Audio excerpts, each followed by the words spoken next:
बहुत बहुत स्वागत है आप सभी का study with Swati YouTube channel पर। दोस्तों, आज के अपने इस वीडियो में हम बात करेंगे बीएड थर्ड सेमेस्टर से जो आपका पेपर 2 है, थ्योरेटिकल फाउंडेशन ऑफ करिकुलम यानी पाठचर्या के सैद्धांतिक आधार।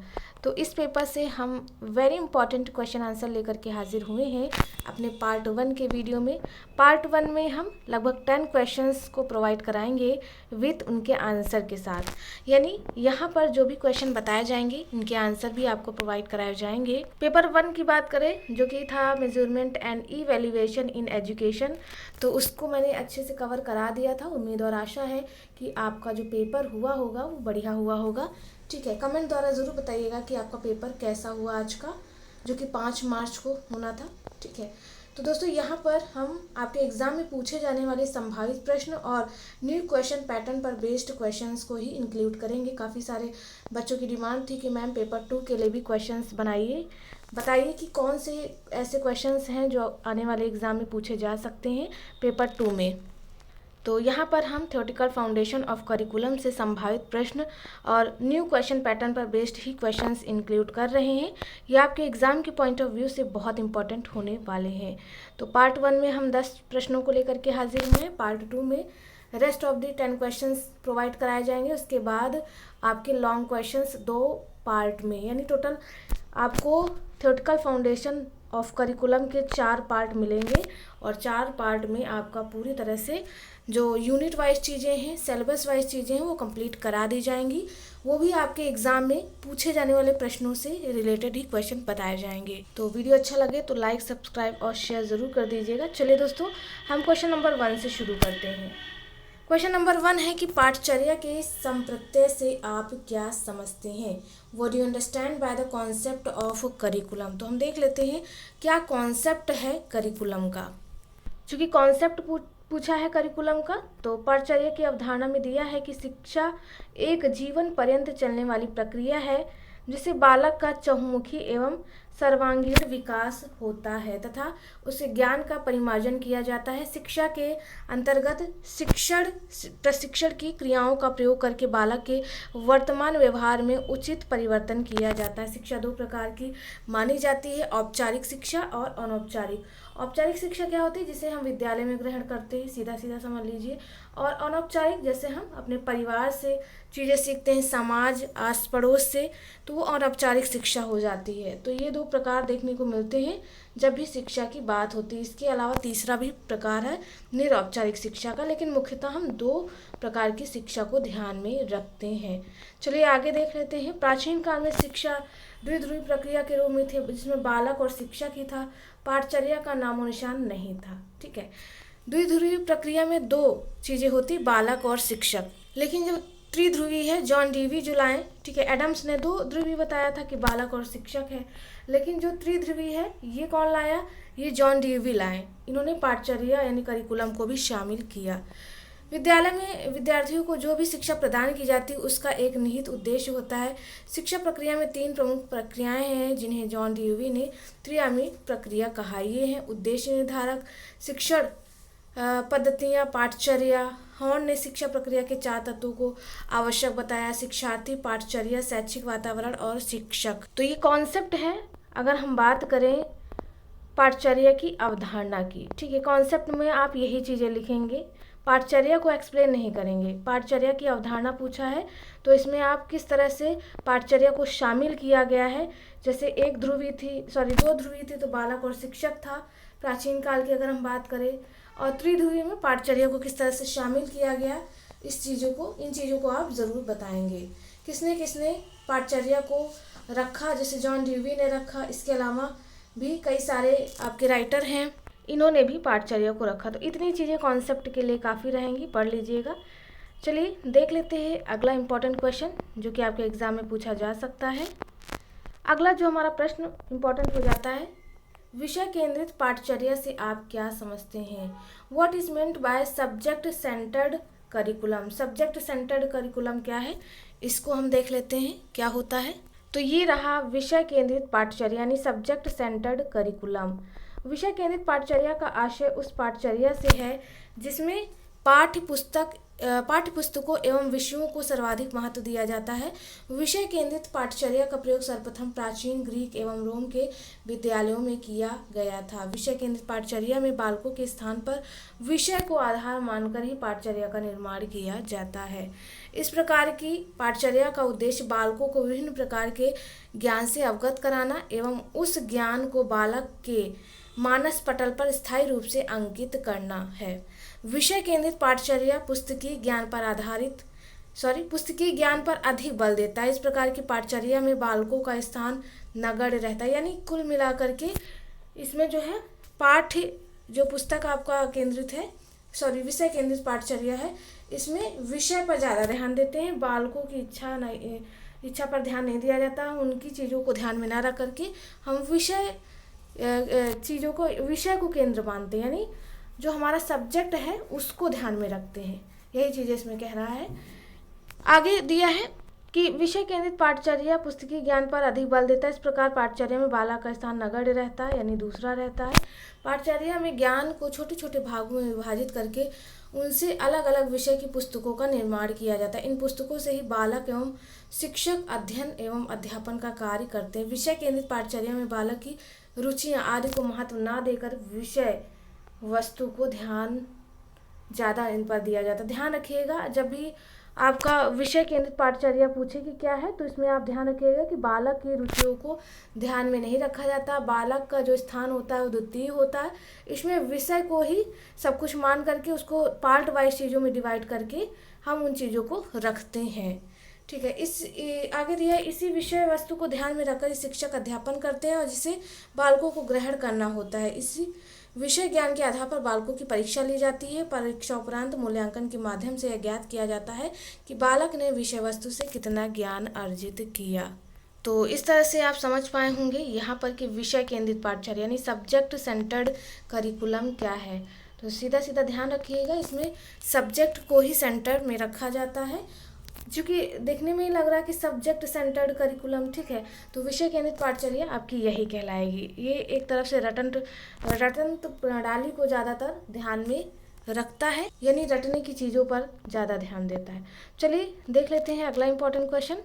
तो अगला इम्पोर्टेंट क्वेश्चन है कि केंद्रिक पाठचर्या के प्रत्यय को समझाइए, यानी explain the concept of core curriculum. केंद्रिक पाठचर्या या कोर करिकुलम के प्रत्यय को बताना है कि ये क्या है। तो चलिए इस क्वेश्चन का आंसर भी देख लेते हैं। तो ये रहा कोर करिकुलम या समन्वित पाठचर्या। इसे आप कोर करिकुलम या समन्वित पाठचर्या भी कहते हैं। इस वर्ड को भी आप ध्यान रखिएगा, जरूरी नहीं क्वेश्चन में जो लिखा हो वही आए।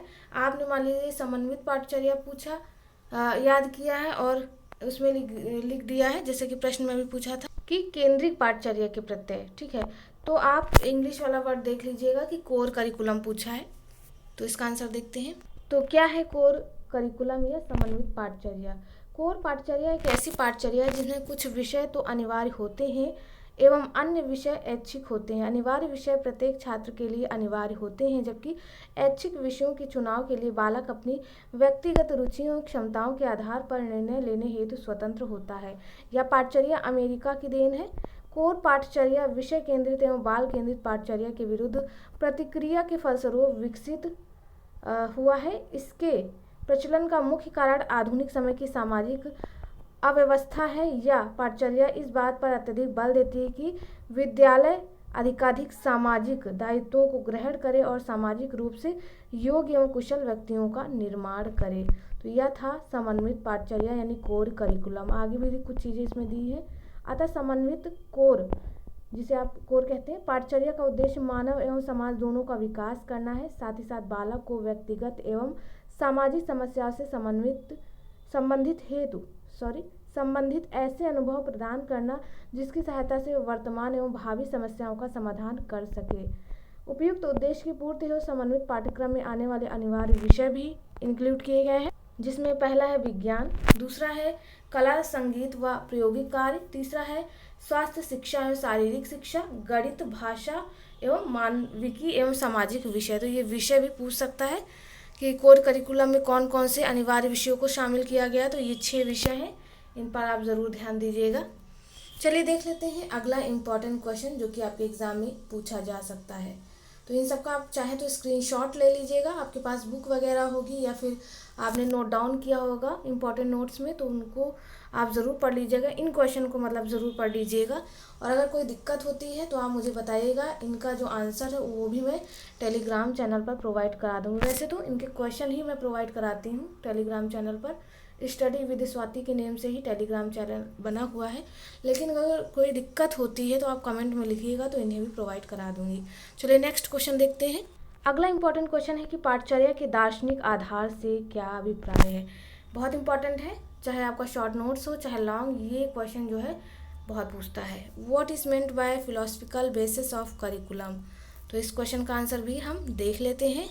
पाठचर्या के आधार यानी बेसिस ऑफ करिकुलम कौन कौन से है, तो दार्शनिक आधार पर, हमारे क्वेश्चन में क्या पूछा था कि दार्शनिक आधार पर बताना है, तो फिर भी हम देख लेते हैं क्योंकि आपके प्रश्न में पूछता है कि पाठचर्या के आधार कौन कौन से हैं। तो आपके दार्शनिक आधार, राजनैतिक आधार, सामाजिक सांस्कृतिक आधार, मनोवैज्ञानिक आधार और अन्य आधारों में चीज़ें शामिल हैं। चूँकि दार्शनिक पूछा है तो हम दार्शनिक आधार देखते हैं, यानी फिलोसफिकल बेसिस। क्या कुछ है फिलोसफिकल बेसिस, इसमें दिया हुआ है कि दर्शन पाठचर्या विकास की नींव है। ऐसा इसलिए है क्योंकि पाठचर्या का संगठन शिक्षा के उद्देश्यों को प्राप्त करने के लिए किया जाता है। शिक्षा के ये उद्देश्य हमें दर्शन से ही प्राप्त होते हैं। पाठचर्या के इतिहास पर ऐतिहासिक विचार किया जाए तो ज्ञात होगा कि पाठचर्या के अंतर्गत पाठ्य वस्तु की आवश्यकता प्रचलित सामाजिक बंधनों, नियमों एवं लक्ष्यों पर निर्भर करती है। इसलिए विभिन्न देशों में प्रचलित समय आगे दिया है के अनुसार ही पाठचर्या का विकास हुआ है। उदाहरण के लिए यूरोप की ऐतिहासिक पाठचर्या वहाँ के क्षेत्रों का अनुभव कराती है। यूनान के स्पार्टू को ज़्यादातर युद्धों में व्यस्त रहना पड़ता था। इस कारण वहाँ की पाठचर्या शारीरिक विकास, शास्त्रों की शिक्षा, हथियारों का उपयोग एवं निर्माण, युद्ध के नियम आदि पर आधारित थी। तो इस तरह से देखिए काफ़ी सारी चीज़ें दी हैं, हम इन चीज़ों को आप खुद से भी पढ़ सकते हैं। यहाँ पर मेन जो है डेफिनेशन वगैरह है दर्शन की, ठीक है। अरस्तु के अनुसार दर्शन एक ऐसा विज्ञान है जो परम तत्व के यथार्थ स्वरूप की जांच करता है, यानी जो दर्शन शास्त्र है वह आपकी भौतिकता को नहीं मानता, यह यथार्थवादी यानी ईश्वर को ही सत्य मानता है। फिक्टे के अनुसार दर्शन ज्ञान का विज्ञान है। इन्होंने कहा कि जो दर्शन है वह ज्ञान का विज्ञान है। आगे दिया है कि इन परिभाषाओं से स्पष्ट होता है कि दर्शन शास्त्र की प्रकृति वैज्ञानिक है एवं दर्शन का संबंध मानव जीवन की अनुभूतियों से है। दर्शन एवं शिक्षा में घनिष्ठ संबंध है। शिक्षा के उद्देश्यों, पाठचर्या, शिक्षण विधियों व अनुशासन व्यवस्था आदि सभी पक्ष समसामयिक दर्शन से ही प्रभावित होते हैं। जब भी किसी दर्शन विचारधारा का जन्म होता है तो उस समाज की पाठचर्या उससे अवश्य ही प्रभावित होती है। इस तथ्य के अनुसार रस्क महोदय ने उचित ही लिखा है कि दर्शन पर पाठचर्या का संगठन जितना आधारित है उतना शिक्षा को कोई अन्य पक्ष नहीं है। तो इन परिभाषाओं से और इस स्पष्टीकरण से आप चीज़ें समझ पाए होंगे। आगे भी कुछ चीज़ें दी हैं उदाहरण में, यहाँ से आप और अच्छे से दर्शन आधार को समझ पाएंगे। आगे दिया है उदाहरण में कि प्राचीन काल में शिक्षा का उद्देश्य आत्मानुभूति करना था। उस समय इस उद्देश्य की प्राप्ति के लिए पाठचर्या में धर्मशास्त्र तथा नीति शास्त्र के अध्ययन तथा निग्रह को अधिक महत्व दिया जाता था। इसके विपरीत आधुनिक युग में जब भौतिकवादी उद्देश्य प्रबल है तब हमारी शैक्षिक पाठचर्या में तकनीकी ज्ञान, प्रशिक्षण तथा भौतिक विज्ञानों को अधिक महत्व दिया जा रहा है। दर्शन के कुछ वाद हैं जिनके आधार पर पाठचर्या का निर्धारण होता है। दर्शन के वाद कौन कौन से हैं, तो दर्शन के आधार, देखिए जब भी दर्शन से संबंधित प्रश्न आए इस डायग्राम को आप जरूर बना दीजिएगा, बहुत इंपॉर्टेंट डायग्राम है। अगर आप इसे बना करके चीज़ें एक्सप्लेन करते शुरुआत में तो आपको पक्का से पक्का है कि अगर 16 नंबर का आपका आंसर है तो आपको 15 नंबर तो आराम से मिल जाएगा अगर आप डायग्राम बना करके चीज़ों को एक्सप्लेन करते हैं। तो फिलोसफिकल बेसिस कौन कौन से हैं, आइडियलिज्म यानी आदर्शवाद, प्रकृतिवाद यानी नेचुरलिज्म और प्रयोजनवाद यानी प्रैग्मेटिज्म, यथार्थवाद यानी रियलिज्म और मानवतावाद ह्यूमनिज्म, ठीक है। तो ये सारे हो गए दर्शन आधार। दर्शन के आधार में जब भी प्रश्न आए तो ये डायग्राम बना दीजिएगा। तो चलिए दोस्तों, यहाँ पर हमने इस इम्पॉर्टेंट क्वेश्चन को लेकर के बात कर ली। ये आपका लॉन्ग में भी काफ़ी पूछता है, शॉर्ट नोट्स में भी आ जाता है। लॉन्ग के शॉर्ट नोट्स की अगर हम बात करें, ठीक है। चलिए दर्शन आधार हो गया। नेक्स्ट इम्पॉर्टेंट क्वेश्चन देख लेते हैं कि अगला कौन सा इम्पोर्टेंट क्वेश्चन है। अगला क्वेश्चन नंबर 5 है कि पाठचर्या विकास के निर्धारक क्या हैं, यानी what are the determinants of curriculum development. तो पाठचर्या विकास के निर्धारक क्या हैं, इनको हम देख लेते हैं। तो ये रहा आपके क्वेश्चन का आंसर कि पाठचर्या विकास के निर्धारक कौन कौन से हैं, यानी डिटर्मिनेट्स ऑफ करिकुलम डेवलपमेंट। ठीक है, तो ये तत्व हैं। पहला है सामाजिक स्थिति। किसी भी सामाजिक स्थिति का प्रभाव समाज की शिक्षा पर पड़ता है। शैक्षिक लक्ष्यों का निर्धारण सामाजिक स्थिति, सामाजिक प्रवृत्ति तथा सामाजिक आवश्यकताओं के आधार पर किया जाता है। ठीक है, यानी पाठचर्या विकास के निर्धारक में सामाजिक स्थिति का बहुत बड़ा हाथ है। उसके बाद अगर हम अगले पॉइंट की बात करें तो अगला पॉइंट भी है इसमें सामाजिक में। आप ये चीज़ें पढ़ करके लिख सकते हैं कि आधुनिक सामाजिक परिस्थितियाँ इस प्रकार की हैं कि प्रत्येक क्षेत्र में परिवर्तन बहुत ही तीव्र गति से हो रहे हैं। क्षेत्र कौन कौन से, जैसे शिक्षा है, धार्मिक चीज़ें हैं, विधि है, स्वास्थ्य है, आर्थिक, विज्ञान, ये सारी चीज़ें जो है सामाजिक चीज़ों के अंतर्गत आ जाएंगे। नेक्स्ट पॉइंट सामाजिक समूह। सामाजिक समूह में कौन सा है, औपचारिक समूह, अनौपचारिक। ठीक, औपचारिक में क्या क्या है, कार्यस्थल हो जाएगा। अनौपचारिक में परिवार, समाज, धार्मिक संगठन, ये सारी चीज़ें आ जाएंगी, इन्हें आप पढ़ सकते हैं। ठीक है, पॉइंट वाइज आप चीज़ें देख लीजिए, आप अपने आप से भी बना करके लिख सकते हैं। ऐसा कुछ नहीं कि जो बुक में दिया है वही आप लिखें, लेकिन इन पॉइंट्स को एक बार आप पढ़ लीजिएगा, याद करने की ज़रूरत नहीं है। परिवार एवं व्यक्ति, ठीक है, ये सब जो है कह सकते हैं कि पाठचर्या के निर्धारक तत्व हैं, निर्धारक हैं। ये सब धर्म हो गया। ठीक है, धर्म से संबंधित चीज़ें आप पढ़ लीजिएगा। आगे संस्कृति, सभ्यता और परंपराएं, इनको पढ़ने में टाइम ज़्यादा जाएगा, या आप खुद से भी पढ़ सकते हैं। अगर आपके पास बुक वगैरह है या आपके पास नोट्स हैं तो उनसे पढ़ सकते हैं, अदरवाइज़ आप वीडियो पॉज करके भी इन चीज़ों को पढ़ सकते हैं। विद्यार्थी हो गया। ठीक है, बस यहीं तक पॉइंट थे। अगला हमारा अगले क्वेश्चन का आंसर आ जाता है। तो ये सारे पॉइंट आप पढ़ सकते हैं वीडियो पॉज करके। कोई दिक्कत है तो आप मुझे कमेंट कर दीजिएगा, टेलीग्राम पर इसका PDF जो है वो अपलोड कर दिया जाएगा। चलिए, ये तो हो गया। अगर हम बात करते हैं कि पाठचर्या विकास के निर्धारक यानी डिटर्मिनेट्स ऑफ करिकुलम डेवलपमेंट कौन कौन से हैं, तो ये पॉइंट वाइज चीज़ें मेंशन करके आप अपनी अकॉर्डिंग चीज़ें लिख सकते हैं, रटने की ज़रूरत नहीं है। चलिए नेक्स्ट पॉइंट देखते हैं। नेक्स्ट हमारा इंपॉर्टेंट क्वेश्चन है कि CCE से आप क्या समझते हैं, यानी what do you understand bye CCE। हमेशा आपसे CCE, आपको पता है सतत एवं व्यापक मूल्यांकन क्या है, लेकिन शॉर्ट फॉर्म में मान लीजिए अचानक से पूछ ले CCE तो आप ध्यान ही ना है CCE क्या है। तो चलिए सतत और व्यापक मूल्यांकन क्या है उसको देख लेते हैं। तो CCE यानी कॉन्टिन्यूअस एंड कॉम्प्रिहेंसिव इवैल्यूएशन क्या है, इसको मैंने मापन एवं मूल्यांकन में बहुत अच्छे से समझाया था कि सतत एवं व्यापक मूल्यांकन क्या है। तो इसमें दिया शिक्षा एक निरंतर चलने वाली प्रक्रिया है। शिक्षा एवं मूल्यांकन हमेशा साथ साथ चलते हैं। मूल्यांकन भी सतत अथवा निरंतर चलने वाली प्रक्रिया। इस प्रकार मूल्यांकन न सिर्फ ज्ञान से संबंधित होता है बल्कि विकास के विभिन्न पक्षों जैसे कौशल, रुचियों, आदतों आदि से संबंधित होता है। आगे दिया सतत एवं व्यापक मूल्यांकन का अर्थ, यानी meaning of continuous and comprehensive evaluation. सतत एवं व्यापक मूल्यांकन योजना को विद्यालयों में लागू किया गया तथा NCERT द्वारा सन 2010 में पाठ्य पुस्तकों को इसके अनुसार संशोधित किया गया है। सतत एवं व्यापक मूल्यांकन योजना में NCERT ने शैक्षिक सत्र कोर्स को 2 सेमेस्टर में विभाजित किया तथा प्रत्येक सेमेस्टर को 2 संचालनात्मक आकलन तथा 1 समेकित आकलन में विभाजित किया है। आगे कई सारी चीज़ें हैं। बहरहाल हम मेन सतत मूल्यांकन का अर्थ और व्यापक मूल्यांकन का अर्थ एक बार और देख लेंगे। तो सतत मूल्यांकन क्या है कि सतत मूल्यांकन एक ऐसी प्रक्रिया जो शिक्षण अधिगम की प्रक्रिया के साथ साथ चलती रहती है, जिससे छात्रों के अनुभव एवं व्यवहारों में होने वाले परिवर्तनों का मूल्यांकन लगातार होता रहे। सतत मतलब कॉन्टिन्यूअस चीज़ें होती रहें। सतत मूल्यांकन लिखित, मौखिक अथवा अन्य कई क्रियाकलापों के मध्य संपन्न किया जाता है। दूसरे शब्दों में सतत मूल्यांकन का आशय उस परीक्षण से होता है जैसे छात्रों के अध्ययन एवं उपलब्धियों का प्रतिमाह लेखा जोखा रख।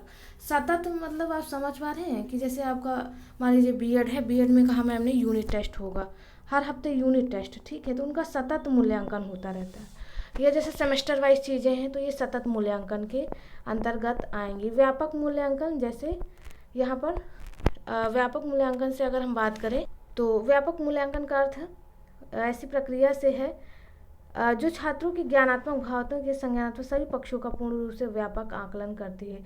इसमें छात्रों के आकलन के लिए विविध उपकरण और तकनीकों का प्रयोग किया जाता है। सभी शैक्षिक क्षेत्रों से संबंधित योग्यताएं, सभी गैर शैक्षिक व्यवहार के क्षेत्रों की प्रगति के मूल्य निर्धारक को व्यापक मूल्यांकन कहा जाता है। जो व्यक्ति शिक्षण कार्य करता है उसी व्यक्ति के द्वारा विद्यार्थियों का मूल्यांकन किया जाए, बाह्य परीक्षक नहीं। ठीक है, यानी कक्षा के अंतर्गत ही जो छात्र शिक्षक है वही करेंगे। मूल्यांकन कार्य सत्र के अंत में ना होकर संपूर्ण सत्र में निरंतर होता है। यानी कह सकते हैं मूल्यांकन कार्य सत्र के अंत में ना होकर के संपूर्ण सत्र में चलता रहता है। आगे दिया है, इन दोनों ही अवधारणाओं को संयुक्त करते हुए शिक्षा में एक नवीन संप्रदाय को अभ्युदय हुआ है, जिसे सतत एवं व्यापक मूल्यांकन के रूप में जाना जाता है। तो दोस्तों ये था व्यापक मूल्यांकन और सतत मूल्यांकन, इसका कॉन्सेप्ट। चलिए हम नेक्स्ट इम्पॉर्टेंट क्वेश्चन देख लेते हैं। कौन सा नेक्स्ट हमारा इम्पॉर्टेंट क्वेश्चन होगा? तो CCE से क्या समझते ये हो गया। नेक्स्ट हमारा क्वेश्चन जो है क्वेश्चन नंबर 7 है कि गांधी जी की बुनियादी शिक्षा से आप क्या समझते हैं, यानी what do you understand by basic education of Gandhi ji. बुनियादी शिक्षा या बेसिक तालीम या बेसिक एजुकेशन, इससे हमेशा प्रश्न आता है, तो इसे हम देख लेते हैं। बहुत इंपॉर्टेंट क्वेश्चन है।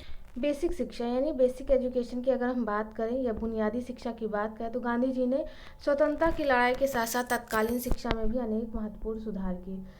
सर्वप्रथम सन 1921 में अपने साथियों के समक्ष राष्ट्रीय शिक्षा का प्रस्ताव रखा, परंतु तब इसे मूर्त रूप नहीं दिया जा सका। सन 1937 में भारत के सभी प्रांतों में सरकार का गठन हुआ और 11 में से 7 प्रांतों में कांग्रेस मंत्रिमंडल बने। अक्टूबर सन 1937 में वर्धा राष्ट्रीय शिक्षा सम्मेलन का आयोजन किया गया। इसमें गांधी जी ने राष्ट्रीय शिक्षा की रूपरेखा की, जिसे बेसिक शिक्षा कहते हैं। तो ये था बेसिक शिक्षा जो कि 1937 में आया। ठीक है, इसे बेसिक शिक्षा, वर्धा नीति या बेसिक तालीम या बेसिक शिक्षा के नाम से जानते हैं। इनके नाम में आप यह ध्यान रखिएगा, किसी भी नाम से पूछ सकता है प्रश्न आपका।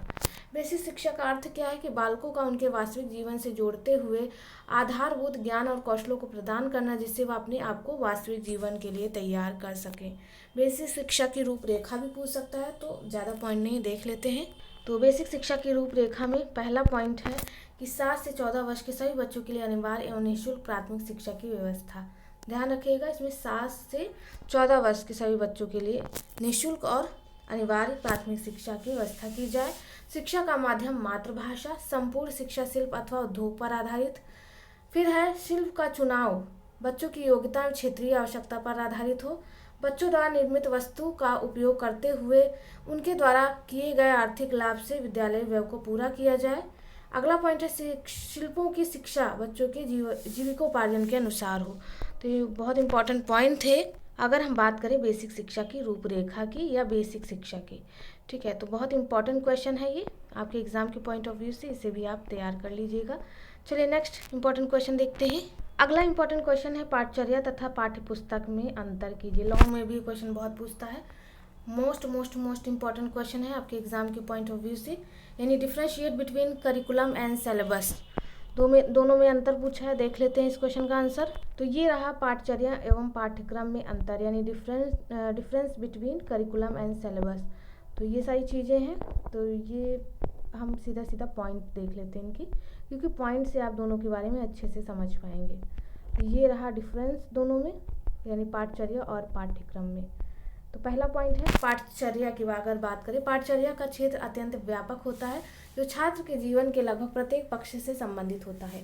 वहीं पाठ्यक्रम की बात करें तो पाठ्यक्रम का अध्ययन क्षेत्र संकुचित होता है, जिसमें मात्र इस बात का ज्ञान होता है कि विविध स्तरों पर बालकों को विविध विषयों का लगभग कितना ज्ञान प्राप्त हुआ है। नेक्स्ट पॉइंट है पाठचर्या के अंतर्गत विद्यालय की समस्त क्रियाकलाप, यानी जैसे खेल कूद हो गया, शारीरिक प्रशिक्षण, ठीक है, सांस्कृतिक कार्यक्रम व पर्वों का आयोजन, NCC व स्काउटिंग आदि कार्यों के आयोजन का समावेश होता है, जिसके कारण उसका स्वरूप व्यापक एवं अनिश्चित होता है। वहीं पाठ्यक्रम की अगर हम बात करें तो पाठ्यक्रम के अंतर्गत मात्र शिक्षण विषयों के प्रकरण ही सम्मिलित किए जाते हैं, अतः हम कह सकते हैं इसका स्वरूप सुनिश्चित होता है। नेक्स्ट पॉइंट, पाठचर्या तथ्यों को रटने की उपेक्षा करता है एवं बालकों के सर्वांगीण विकास को प्राथमिकता देता है। वहीं पाठ्यक्रम में रटने की प्रवृत्ति को प्रोत्साहित करके परीक्षा में सफल होना ही मुख्य लक्ष्य माना जाता है।